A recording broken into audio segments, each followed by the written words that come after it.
to Chapter 10 of Harry Potter. Perhaps it was because he was now so busy, what with Quidditch practice 3 evenings a week on top of all of his homework, but Harry could hardly believe it when he realized that he'd already been at Hogwarts 2 months. The castle felt more like home than Privet Drive had ever done. His lessons, too, were becoming more and more interesting now that they had mastered the basics. On Halloween morning, they woke to the delicious smell of baking pumpkin wafting through the corridors. Even better, Professor Flitwick announced in Charms that he thought they were ready to start making objects fly, something they had all been dying to try since they'd seen him make Neville's toad zoom around the classroom. Professor Flitwick put the class into pairs to practice. Harry's partner was Seamus Finnegan, which was a relief because Neville had been trying to catch his eye. Ron, however, was to be working with Hermione Granger. It was hard to tell whether Ron or Hermione was angrier about this. She hadn't spoken to either of them since the day Harry's broomstick had arrived. "Now don't forget that nice wrist movement we've been practicing," squeaked Professor Flitwick, perched on top of his pile of books as usual. "Swish and flick, remembered? Swish and flick. And saying the magic words properly is very important, too. Never forget Wizard Barufio, who said S instead of F and found himself on the floor with a buffalo on his chest." It was very difficult. Harry and Seamus swished and flicked, but the feather they were supposed to be sending skywards just lay on the desktop. Seamus got so impatient that he prodded it with his wand and set fire to it. Harry had to put it out with his hat. Ron, at the next table, wasn't having much more luck. "Wingardium Leviosa," he shouted, waving his long arms like a windmill. "You're saying it wrong," Harry heard Hermione snap. "It's Wingardium Leviosa. Make the gar nice and long." "You do it then, if you're so clever," Ron snarled. Hermione rolled up the sleeves of her gown, flicked her wand, and said, "Wingardium Leviosa." Their feather rose off the desk and hovered about 4 feet above their heads. "Oh, well done!" cried Professor Flitwick, clapping. "Everyone see here, Miss Granger's done it." Ron was in a very bad temper by the end of the class. "It's no wonder no one can stand her," he said to Harry as they pushed their way into the crowded corridor. "She's a nightmare, honestly." Someone knocked into Harry as they hurried past him. It was Hermione. Harry caught a glimpse of her face and was startled to see that she was in tears. "I think she heard you." "So?" said Ron, but he looked a bit uncomfortable. "She must have noticed that she's got no friends." Hermione didn't turn up for the next class and wasn't seen all afternoon. On their way down to the Great Hall for the Halloween feast, Harry and Ron overheard Parvati Patil telling her friend Lavender that Hermione was crying in the girls' toilets and wanted to be left alone. Ron looked still more awkward at this, but a moment later they had entered the Great Hall, where the Halloween decorations put Hermione out of their minds. 1,000 live bats fluttered from the walls and ceiling, while 1,000 more swooped over the tables in low black clouds, making the candles and the pumpkins stutter. The feast appeared suddenly on the golden plates, as it had at the start of term banquet. Harry was just helping himself to a jacket potato when Professor Quirrell came sprinting into the hall. His turban askew and terror on his face, everyone stared as he reached Professor Dumbledore's chair, slumped against the table, and gasped, "Troll! In the dungeons! Thought you ought to know!" He then sank to the floor in a dead faint. There was uproar. It took several purple firecrackers exploding from the end of Professor Dumbledore's wand to bring silence. "Prefects," he rumbled, "lead your houses back to the dormitories immediately." Percy was in his element. "Follow me. Stick together, first years. No need to fear the troll if you follow my orders. Stay close behind me now. Make way, first years coming through. Excuse me, I'm a prefect." "How could a troll get in?" Harry asked as they climbed the stairs. "Don't ask me. They're supposed to be really stupid," said Ron. "Maybe Peeves let it in for a Halloween joke." They passed different groups of people hurrying in different directions. As they jostled their way through a crowd of confused Hufflepuffs, Harry suddenly grabbed Ron's arm. "I've just thought. Hermione." "What about her?" "She doesn't know about the troll." Ron bit his lip. "Oh, all right," he snapped, "but Percy better not see us." Ducking down, they joined the Hufflepuffs going the other way, slipped down a deserted side corridor, and hurried off towards the girls' toilets. They had just turned the corner when they heard quick footsteps behind them. "Percy!" hissed Ron, pulling Harry behind a large stone griffin. Peering around it, however, they saw not Percy, but Snape. He crossed the corridor and disappeared from view. "What's he doing?" Harry whispered. "Why isn't he down in the dungeons with the rest of the teachers?" "Search me." Quietly as possible, they crept along the next corridor after Snape's fading footsteps. "He's heading for the 3rd floor," Harry said, but Ron held up his hand. "Can you smell something?" Harry sniffed, and a foul stench reached his nostrils, a mixture of old socks and the kind of public toilet no one seems to clean. And then they heard it, a low grunting and the shuffling footfalls of gigantic feet.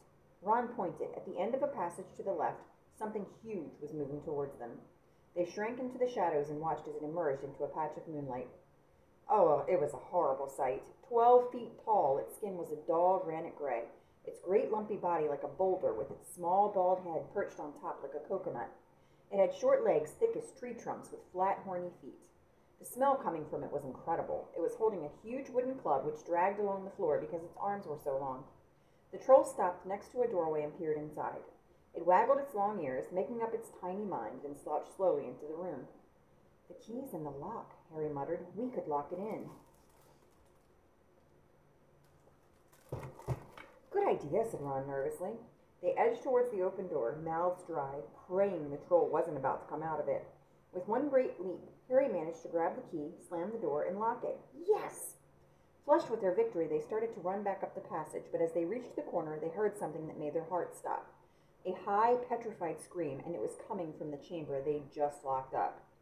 "Oh, no," said Ron, pale as the Bloody Baron. "It's the girls' toilets," Harry gasped.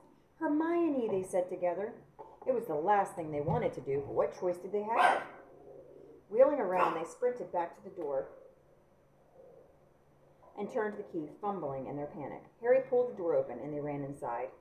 Hermione Granger was shrinking against the wall opposite, looking as if she was about to faint. The troll was advancing on her, knocking the sinks off the walls as it went. "Confuse it," Harry said desperately to Ron, and seizing a tap, he threw it as hard as he could against the wall. The troll stopped a few feet from Hermione. It lumbered around, blinking stupidly to see what had made the noise. Its mean little eyes saw Harry. It hesitated, then made for him instead, lifting its club as it went. "Oi, pea-brain!" yelled Ron from the other side of the chamber, and he threw a metal pipe at it. The troll didn't even seem to notice the pipe hitting its shoulder, but it heard the yell and paused again, turning its ugly snout towards Ron instead, giving Harry time to run around it. "Come on, run, run!" Harry yelled at Hermione, trying to pull her towards the door, but she couldn't move. She was still flat against the wall, her mouth open with terror. The shouting and the echoes seemed to be driving the troll berserk. It roared again and started towards Ron, who was nearest and had no way to escape. Harry then did something that was both very brave and very stupid. He took a great running jump and managed to fasten his arms around the troll's neck from behind. The troll couldn't feel Harry hanging there, but even a troll will notice if you stick a long bit of wood up its nose, and Harry's wand had still been in his hand when he jumped. It had gone straight up one of the troll's nostrils. Howling with pain, the troll twisted and flailed its club, with Harry clinging on for dear life. Any second, the troll was going to rip him off or catch him a terrible blow with the club. Hermione had sunk to the floor in fright. Ron pulled out his own wand, not knowing what he was going to do. He heard himself cry the first spell that came into his head. "Wingardium Leviosa!" The club flew suddenly out of the troll's hand, rose high, high up into the air, turned her slowly over, and dropped, with a sickening crack on its owner's head. The troll swayed on the spot and then fell flat on its face, with a thud that made the whole room tremble. Harry got to his feet. He was shaking and out of breath. Ron was standing there with his wand still raised, staring at what he had done. It was Hermione who spoke first. "Is it dead?" "I don't think so," said Harry. "I think it's just been knocked out." He bent down and pulled his wand out of the troll's nose. It was covered in what looked like lumpy gray glue. "Urgh, troll boogies!" He waved it on the troll's trouser. A sudden slamming and loud footsteps made the three of them look up. They hadn't realized what a racket they had been making, but of course someone downstairs must have heard the crashes and the troll's roars. A moment later, Professor McGonagall had come bursting into the room, closely followed by Snape, with Quirrell bringing up the rear. Quirrell took one look at the troll, let out a faint whimper, and sat quickly down on the toilet, clutching his heart. Snape bent over the troll. Professor McGonagall was looking at Ron and Harry. Harry had never seen her look so angry. Her lips were white. Hopes of winning 50 points for Gryffindor faded quickly from Harry's mind. "What on earth were you thinking of?" said Professor McGonagall with cold fury in her voice. Harry looked at Ron, who was still standing with his wand in the air. "You were lucky you weren't killed. Why aren't you in your dormitory?" Snape gave Harry a swift, piercing look. Harry looked at the floor. He wished Ron would put his wand down. Then a small voice came out of the shadows. "Please, Professor McGonagall, they were looking for me." "Miss Granger?" Hermione had managed to get to her feet at last. "I went looking for the troll because I thought I could deal with it on my own, because I've read all about them." Ron dropped his wand. Hermione Granger telling a downright lie to a teacher? "If they hadn't found me, I'd be dead now." Harry stuck his wand up its nose, and Ron knocked it out with its own club. "They didn't have time to come and fetch anyone. It was about to finish me off when they arrived."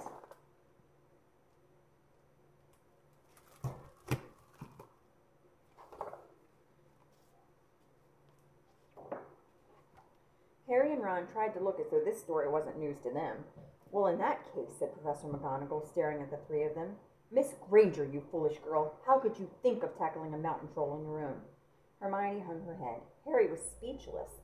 Hermione was the last person to do anything against the rules, and here she was pretending she had, to get them out of trouble.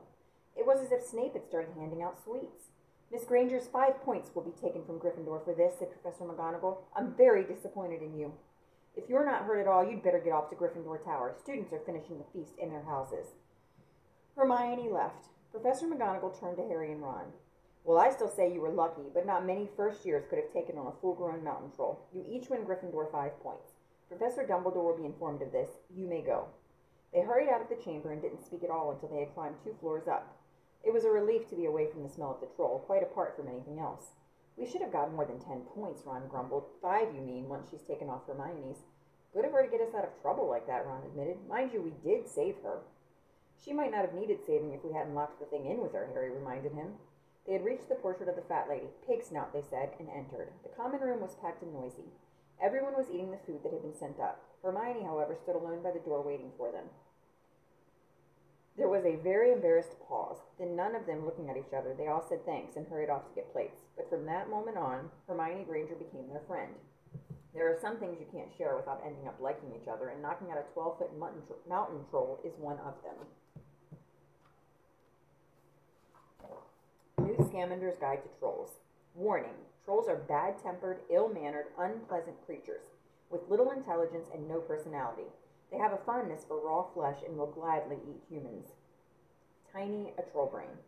Inside a troll's mind, food, nose-picking, kittens, violence. Keeps thinking it's Tuesday. This is a forest troll. This is a mountain troll. Trolls are characterized by their large size and prodigious strength. They possess thick skin, often covered in horny growths or cobbles, which litter the floor of troll caves. Troll clegg is a fly, often found hovering above trolls. A troll wig feeds on trolls' earwax. Ew.